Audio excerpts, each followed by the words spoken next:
आप देख रहे हैं डार्क राजकुमार के साथ। तो चलिए पढ़ते हैं आज की कहानी की ओर। दोस्तों, पश्चिमी बंगाल पर स्थित एक गांव जिसकी आकृति के समान लोग भी काफी मौजूद थे। तकरीबन 500 घरों से मिलकर बना एक बेहद बड़ा कस्बा जिसमें एक बाजार भी था। दिनेश उस गांव का एक नौजवान लड़का है जो सालों से शहर के स्कूल में पढ़ाई करता था। लेकिन जैसे उसके गांव से शहर जाने का रास्ता बंद हुआ तो गर्मियों की छुट्टियों में उसे अपने गांव के स्कूल को ज्वाइन ही करना पड़ा। वैसे तो गांव के स्कूल में गए हुए उसे करीबन 7 साल बीत चुके थे और अब स्कूल का हाल भी पूरी तरीके से बदल गया था। लेकिन उसके बाकी के सारे दोस्त भी जो शहर के स्कूल में पढ़ते थे उसके साथ विवेकानंद नामक उस स्कूल में जाने वाले थे। और ये कोई बड़ी बात नहीं थी क्योंकि शहर के स्कूल जाने का एक रास्ता तो पूरी तरह से टूट ही गया था। सभी लोग 1 जुलाई को उस स्कूल के लिए निकलने वाले थे। पूरी तरह से तैयार होने के बाद दिनेश अपने सभी साथियों के साथ अपने उस पुराने स्कूल की तरफ चल पड़ा। जब दिनेश काफी दिनों के बाद उस स्कूल की तरफ गया तो उसने देखा कि अब 4 साल के अंदर उसके स्कूल पूरी तरह से बदल चुका है। जो कि उसका गांव बहुत बड़ा था तो उसके गांव के अंदर कोई एकमात्र स्कूल नहीं था बल्कि कई सारे स्कूल थे, जिसकी वजह से उन्होंने कभी अपने उस पुराने स्कूल की तरफ ज़्यादा ध्यान ही नहीं दिया और अपनी मस्ती में मगन रहता था वो। लेकिन आज जब वो स्कूल में पहुंचे तो पता नहीं क्यों वहाँ के बच्चों में एक अलग ही डर बना हुआ था। पहले तो दिनेश को लगा कि शायद ये सभी इस स्कूल के अंदर नए हैं, जिस वजह से इनके अंदर इस तरह का डर होना एक लाजमी सी बात है। लेकिन दिनेश भी इस स्कूल की हकीकत से अभी तक रूबरू नहीं था। आज स्कूल का पहला दिन था और दिनेश अपने स्कूल की यूनिफॉर्म में नहीं था। साथ ही उसके साथ कुछ और बच्चे भी थे जो पहले दिन से ही विदाउट ड्रेस में थे। तभी दिनेश ने एक बात पर गौर किया कि काफ़ी बच्चे ऐसे हैं जो पहले उसके साथ पढ़ाई करते थे और उन्होंने उन टीचरों को देखा था जो सालों से इस स्कूल में पढ़ाते थे। लेकिन अब स्कूल का माहौल पूरी तरह से बदल चुका था। नहीं तो स्कूल के अंदर वो सभी बच्चे नजर आ रहे थे जो उसके टाइम पर पढ़ा करते थे और ना ही टीचर। सभी के सभी शायद उस स्कूल को अलविदा कह चुके थे। लेकिन अभी भी स्कूल के अंदर काफ़ी भीड़ थी। पहले दिन दिनेश को सबके सामने यूनिफॉर्म को लेकर परिचित होना पड़ा। दरअसल उस स्कूल के कुछ नियम है, जैसे कि स्कूल में विदाउट यूनिफॉर्म आना खतरों से खाली नहीं होगा। स्कूल में ड्रेस पहनकर आने के बाद हर चीज़ की सतर्कता बरतनी है और शाम को छुट्टी होने के बाद किसी को भी गलती से क्लास के अंदर रुकना नहीं है। ये सब बातें पता नहीं क्यों लेकिन दिनेश के साथ साथ उसके दोस्तों को बड़ी अजीब लगी। लेकिन उन्होंने इन नियमों का पालन करना ही सही समझा। क्या पता इस स्कूल में टीचरों के द्वारा कुछ ऐसी करतूत की जाती है जो बच्चों को खदेड़ कर रखते। और उसके बाद जब दिनेश उस स्कूल से शाम को अपने घर लौट रहा था तो उसकी नज़र क्लास 7 पर पड़ी, जहां उसे एक महिला नजर आई जो कि सफ़ेद लिबास में थी। और वो महिला दिनेश की ड्रेस को देखकर उसे घूर रही थी।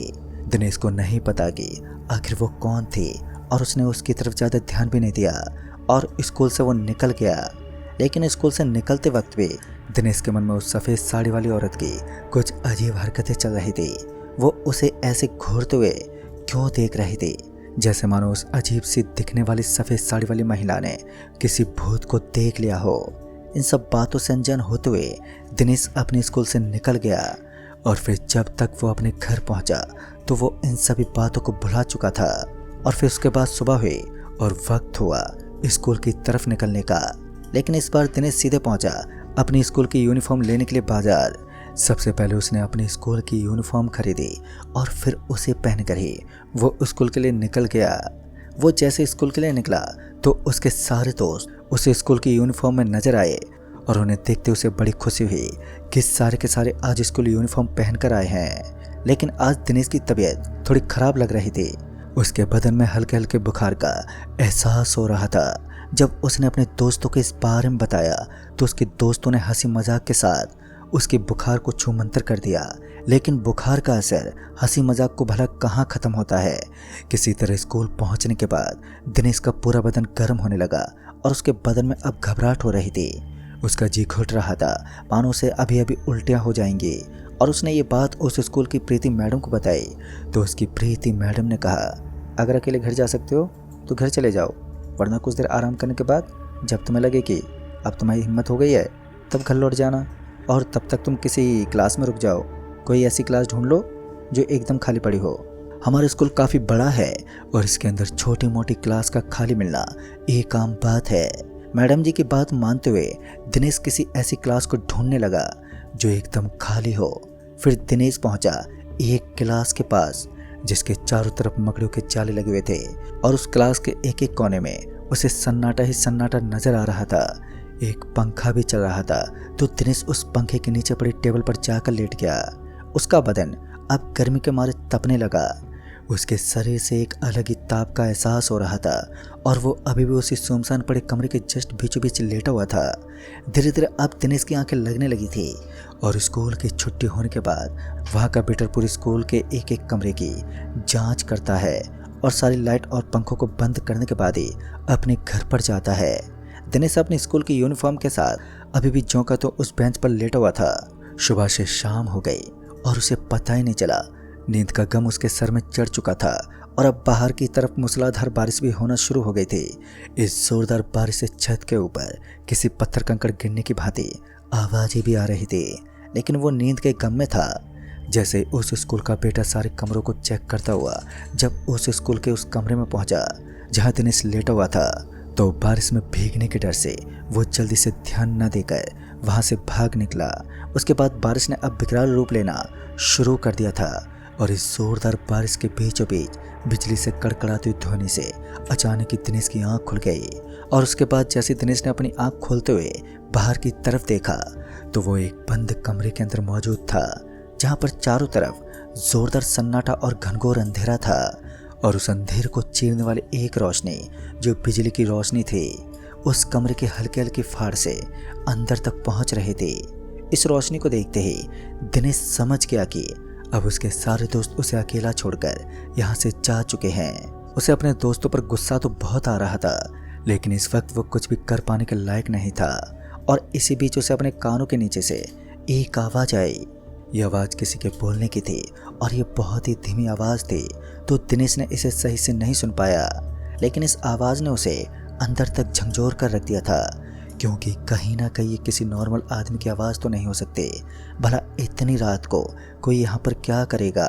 फिर उसके पीछे की तरफ से किसी के चलने की आवाज़ आई और इस बार जब दिनेश धीमी धीमी पीछे मुड़ा तो उसकी आंखें फटी की फटी रह गई। उसकी सांसें ऊपर नीचे होने लगी और ये महिला वही थी जिसने कल शाम को दिनेश को काफ़ी देर तक घूरते देखा था। सफ़ेद साड़ी पहने वो दिनेश की तरफ देखने लगी और फिर मुस्कुराते हुए बोले, स्कूल की यूनिफॉर्म में अच्छे तो लग रहे हो, लेकिन तुमने इस स्कूल में रुककर बहुत ही बड़ी गलती कर दी है। शायद ये शाम तुम्हारी ज़िंदगी की आखिरी रात साबित होने वाली है। उस महिला के मुंह से निकलने वाली ये करकरी आवाज़ बहुत ही डरावनी लग रही थी।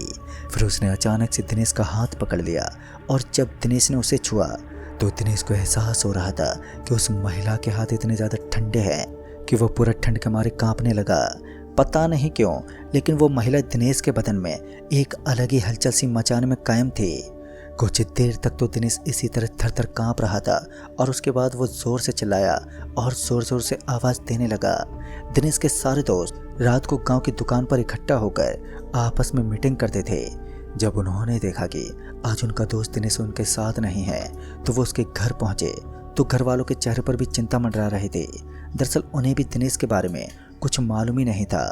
फिर सभी ने बताया कि उन्होंने उसे स्कूल से आते वक्त भी नहीं देखा था और दूसरी तरफ दिनेश अपनी मौत और ज़िंदगी के बीच खड़ा था। दिनेश उस औरत को ऊपर से नीचे तक देखने लगा। जब उसने उस औरत के उल्टे पैरों को देखा तब जाकर दिनेश को यकीन हो चुका था कि उसके सामने खड़ी ये औरत वास्तव में कोई औरत नहीं बल्कि एक भयानक चुड़ैल है जो कभी भी उस पर हावी हो सकती है। जिस चीज़ के बारे में दिनेश ने कभी काल्पनिकता के वास्तु कहानियों में सुना था वो आज उसके समक्ष खड़ी थी और वो भी उसकी मौत बनकर। उसने कहा, इस स्कूल का कोई भी बच्चा मेरी इज्जत नहीं करता। बच्चे मेरे साथ घिनौनी मजाक करते हैं और शायद तुम भी उन्हीं में से हो। आज मैं तुम्हारे खून से अपने पूरे बदन को धोऊंगी। और इतना सब सुनते ही दिनेश की हालत अब पतली पड़ने लगी। इस वक्त तक दिनेश पूरी तरीके से बिखर गया था। उसे कुछ भी समझ ही नहीं आ रहा था कि वो इस लंबे दांत वाली चुड़ैल का क्या करे। इतने में उसकी क्लास का दरवाज़ा खुल गया और जैसे उस क्लास का दरवाज़ा खुला तो दिनेश के मम्मी पापा और कुछ परिजन लोग उस कमरे के अंदर दाखिल हुए। इस वक्त तक दिनेश एकदम सही सलामत था।